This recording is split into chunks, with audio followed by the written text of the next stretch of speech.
up against NEWN. These guys are a perennial top 3 alliance in war.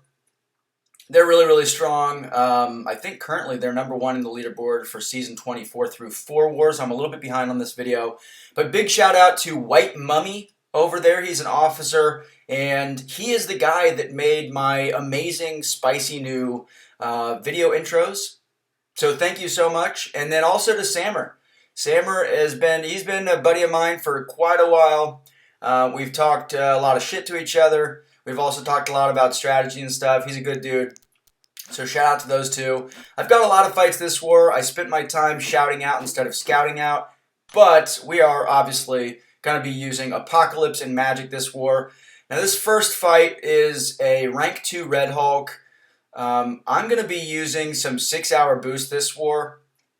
And it's kind of a double-edged sword, because Apocalypse has a huge health pool, and I'm going to have to unfortunately heal him quite a bit this war.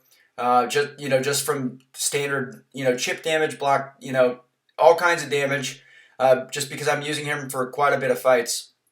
So in this first fight, I only pop the 6-hour attack boost, and I'm not going to be popping any kind of health or champ boost right now, because I want to keep his health as low as possible for whatever healing I have to do after this fight. I am running half suicides here with bleed only. I want to get myself that bleed immunity. That'll apply to later fights when I'm taking bleeders. And so I do have recoil here, which is gonna do some damage. Now Red Hulk is decent placement here. The idea is that his physical resistance starts to really stack up with his heat charges. It does depend on his SIG level, but at max SIG and in 10 heat charges, his physical resistance is massive. And then armor here is a 66% armor, so it's very, very strong. This is a Quake fight, but I couldn't fit Quake on my team, and I wanted to make 100% certain that I had Apocalypse at 4 genetic code prior to taking that rank 3 Kingpin on node 22, which is my next fight. So had I brought Quake, I would not have been able to. I wouldn't have been able to have Apocalypse at 4 genetic for that Kingpin fight. So. Yeah, I mean, ultimately, this is not going to be a big deal. Like, you guys can see that I'm doing decent damage. Apocalypse does get his burst damage, depending on how many debuffs are on the opponent when he throws his special attacks, which kind of helps bypass that armor. It's just costing me recoil damage, and that ultimately is going to cost me quite a lot of potions to heal him up. But yeah, I mean, I planned for all this. I knew that was going to be the case. And again, that's why I didn't use any kind of health boost. I also, for war attack, just all the time. Basically, throughout war seasons, all the time, 24/7, war attack, war defense placement. I run 9 out of 9 greater vitality, which gives my champs, I believe, 8% extra health, which can keep me alive in fights that are close calls. And also, obviously, is going to be a little bit more expensive for me to heal up champs. But I would rather have to heal a little bit more and spend a little bit more than die. So, all right. So there, we're using the free ones, the ones that you get from the Glory Store. And now I'm going to throw on the 6-hour big champ and health boosts. These are the max boosts. These are only available through the Alliance War Advanced Unit Bundle, which is like 1,375 units. I did purchase that before this war, once I knew that we were matching NEWN, and I didn't have any 30% attack boost, or 30% champ boost anyway. So for this fight, I did change my masteries a little bit. I'm running 5 out of 5 limber on attack, which I always do for defense, but never for attack, because his SP3 does stun for 3.5 seconds. So that limber is going to help me come out of that stun a lot faster. And then I obviously use the invulnerability boost because this guy's going to start hitting really, really hard. Now, he's not going to be able to purify any of my debuffs. And That's going to help me quite a bit. It's going to help me kind of contain his rage stacks a little bit. But at the same time, any additional debuff he gets, I believe he is going to be doing a lot more damage. So it increases his attack rating by like 600 to 700 per debuff, I believe. It's possible it's only per rage stack. I honestly can't remember, and I should have researched that before I started this video, but you know, whatever. Alright, so basically the name of the game here is Patience, and I'm going to try to avoid him getting to an SP2. I'm also going to be doing a lot of parrying, and the reason I'm doing that is because this node has power snacks. So if I trigger Dexterity, it's going to give him a burst of power. It's exactly like Buffet, except with power instead of healing. Here I'm just going to take this on the block. Now he does have heightened attack right now. There he gets back a recovery because he drops to 50%. And again, I just have to buy some time. I am going to go ahead and throw this special, which I know is going to push him over to another SP2. Here, I know that if I throw my SP1 after a single hit, I'll be fine and I won't push him to an SP3, so I throw it. I could have done a full combo because it ended up killing him anyway, but I wasn't sure that it was going to kill him, so I just wanted to play it safe. Biggest thing there is just don't trigger any buffs, and Apocalypse is going to be a really good option for Kingpin. So, here, Section 3, it's a pretty brutal one. So I've got a Mysterio on Spite. I'm not worried about this fight at all. I'm going to be using Magik, and I'm just going to slow play until I can get to my SP2. Here, I'm like, alright, let me heal up Apocalypse because I got 2 more Apocalypse fights, including that rank 3 Nick Fury, which I'm terrified of. So we're using all 3 of the team health potions that I got for free with the, or, you know, not for free, but with the Advanced Alliance War bundle, just to save myself some units. And for this fight, I'm going to be popping the smaller or the lesser Mystic Power boost. So I've got the 150% power back, and then I'm just going to do an 8% damage. Because, again, I'm not worried about this fight, but I don't want to underboost for any fight in this war and for it somehow to cost me.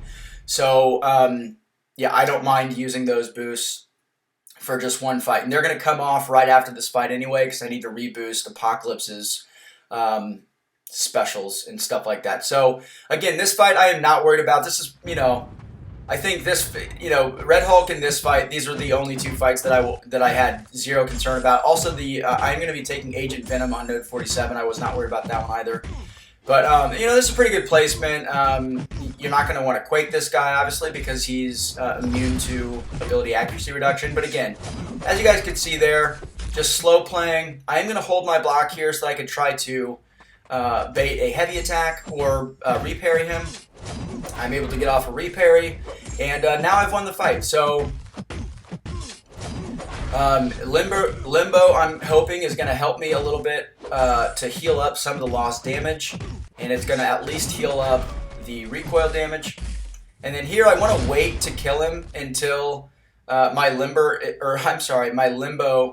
expires and gives me back that health. But I think I accidentally killed him like a millisecond beforehand, which I don't know how much health that would have saved me, maybe 5% or something. Not a huge deal, but it is gonna cost me at least 1 potion. So, all right, here we are going to reboost Apocalypse, and you know, they are running the Protect Global, so I believe I'm going big time. I hate that when you reboost these class boost, it doesn't show you, so you have to like back out and then check in. So I'm at a 150 and 12% here. I just want that extra 12% special damage. I've also obviously got 4 genetic code, which is going to give me those 4 prowesses. And I believe I'm running half suicides. Yeah, I'm running half suicides still. I ran that the entire war. So I'm going to be doing a lot of damage with my special attacks. This is my 2nd invulnerability boost of the war. That is going to come into play here a little bit later. So, alright, this fight I was definitely terrified of. It was really just his 2nd life. I knew that it was going to be a problem and I was going to start taking a lot of damage. I want to try to push him to his SP2, so I'm doing 4 hits and then I'll back off 4 or fewer hits, and then I'll either turtle up or back off. This node does have kinetic transference, which is somewhat helpful because, again, you really just want to push him to his SP2 so that he's not building tactical charges, which he does with his SP1. So you can just turtle up to push his power a little bit higher until you get him to an SP2. So there he's at an SP2. Now I'm going to back off. No stubborn anymore, which is great. No indestructible to worry about. And here on a nail parry, throw my heavy to refresh all of my debuffs, and then I want to just push him up to an SP2. That was a mistake. I accidentally dashed back. I tried to go for the reparry, and instead of just holding block, I apparently swiped a little bit. So that happens sometimes. There I throw my SP2. This is going to push him into a second life. I don't think that in hindsight that was smart. I should have held my SP2 until his second life, and then let him degen himself. But here I'm going to throw my SP1. This is mainly just to push him over 2 bars of power again. And now all I have to do is bait out this SP2, and then I can punish him and throw my SP1 and he'll die. So this fight went really, really well. I was really excited about this. It went as well as the best case scenario in my head, but I wasn't terribly confident that I was going to be able to execute the best case scenario in my head. So I was super excited about that one. And look at that health, guys. I mean, 77,600 health with all of his boosts. Honestly, that's insanity. So yeah, we got to dip into the single pots here. That's 160 units.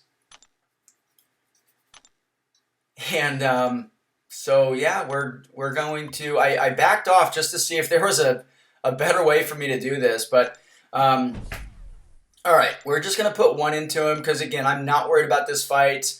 I still have invulnerability on for this fight after the Fury fight, and I do have bleed immunity at this point, so I don't really know what could kill me in this fight. I don't think that it's possible with an invulnerability boost that I could die here, as long as I don't take, like, if I were to ruin my invulnerability and then he were to throw a couple SP3s, then he would probably be able to get me maybe, but yeah, I mean, this fight I was not worried about at all. Alright, so there he gets to his SP3, totally fine. Just let him feel powerful here. And I'm just going to get to an SP2 and end the fight. And this is my last Apocalypse fight, so fortunately I don't have to heal this beast anymore. My god, he is incredibly expensive to run in war. I do know some players that like to run Apocalypse with no suicides, because usually with Apocalypse you do want to throw your specials to try to stack up those debuffs that you're able to have on the opponent. So maybe that's a way to kind of mitigate the cost. But again, I just wanted maximum damage output, because the fights that I had with him that I was worried about, the Kingpin fight and the Fury fight, I wanted to end those as quickly as possible. So here I'm actually, I knew the answer, but I was in the moment. I was like, what if? I wonder if since Magik is technically an X-Men, if I would be able to make her horseman, but it is only mutants. And again, I knew that. It was just in the moment I had that idea, and I was like, wait, I better at least check, because if I was able to make her a horseman, that would be sick. That would be honestly way OP for Magik. She's already a ridiculous champ. So, all right, so we're going into this Apocalypse fight. At this point, I don't know if you guys have noticed an issue with this matchup, but I certainly didn't. I was like, oh yeah, this is going to be easy. So I am throwing on 200% power back boost, but I'm only going to go with an 8% special boost because Apocalypse does benefit from Protect, and I know that on my SP2s, when they crit, I'm going to be triggering Protect, so I'm going to have to get off some intercepts. So that's my boost situation, fully boosted, but with only an 8% special damage boost. And yeah, so I'm looking through here. I skipped through that first section, and I'm just like, Enhanced Special 1, yeah, it's not, okay, cool, easy, yeah, Power Drain, whatever, blah, blah, blah. and I don't look at anything else. I don't know why I did that. I think I was so in my head and so, like, focused, I think, on the actual matchup that I just kind of skimmed through the node again. I don't take this node very often. So, that's kind of my bad excuse, I suppose. But as the planner in my battle group, man, I mean, this is a pretty embarrassing moment for me. So, again, I don't know if you guys have figured out what's going on and why I'm talking about this fight like this. And I will tell you guys at what moment I figured out what was going on. The other thing is, right there, I was looking for a power start 1 boost, and I realized, holy shit, I'm out of those. So I was like, all right, I don't want him throwing his SP1. I can dex the first part of it and then block the beam hits, but they're still going to do a lot of damage to me. So I'm just turtling up. It's 4-hit combos and then turtle. So here I throw my SP2 and boom, that number 2 under my health bar, that means Hurt Locker. That means that if I throw the same special consecutively, after a 5-second period where I think I have to get off a heavy attack, I would take like an absurd amount of direct damage. And so I'm like, well, F. I don't think that I'm going to survive this fight. It's going to be close. So I am going to be cycling my specials in this fight, try to play it safe here. I don't want to risk Hurt Locker.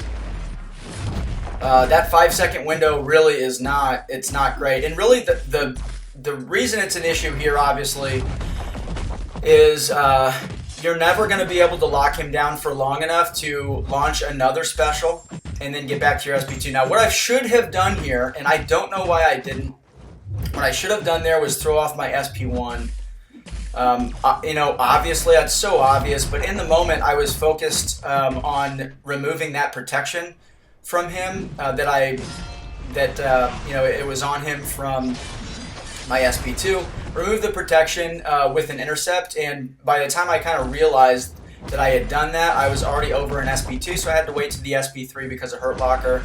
So yeah, pretty annoying, but I'm just doing 4-hit combos, 3 or 4-hit combos, and then straight into block. So just Turtle City here.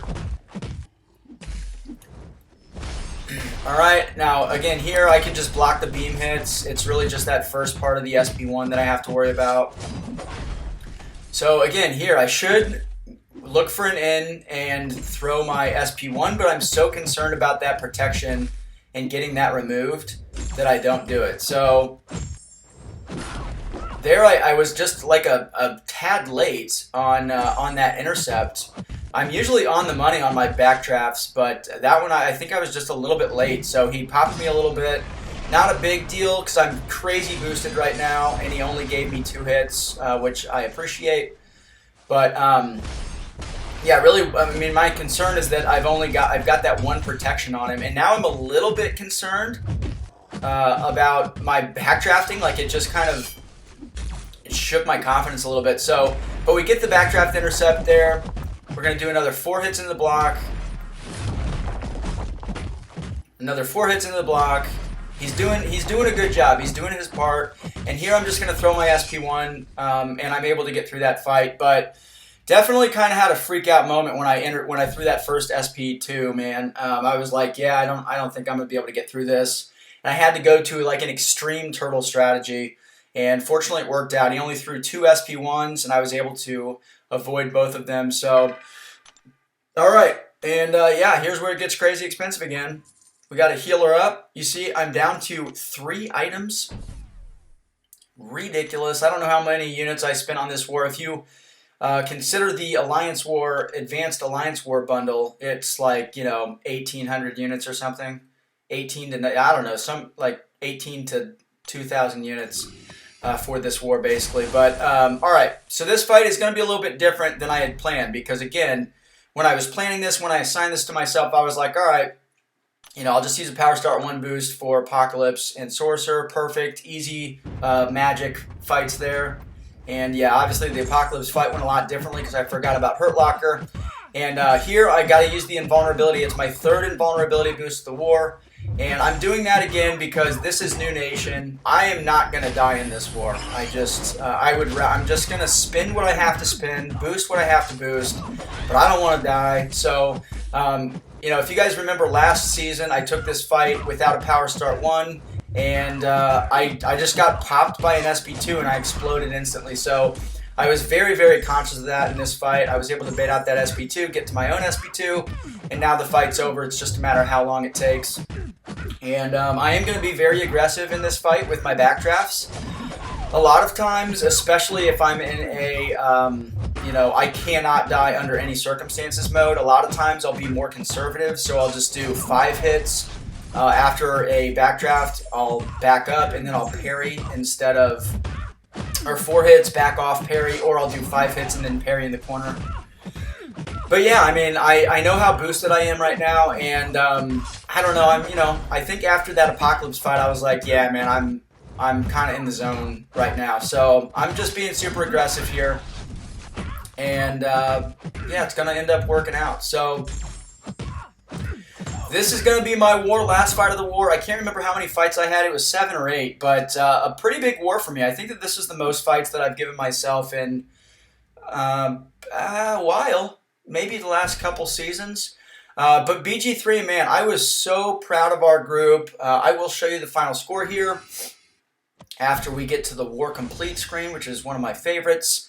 But we do finish on the first night. We always do that. It's just easier for our people. But we finished in BG3 with only 1 death.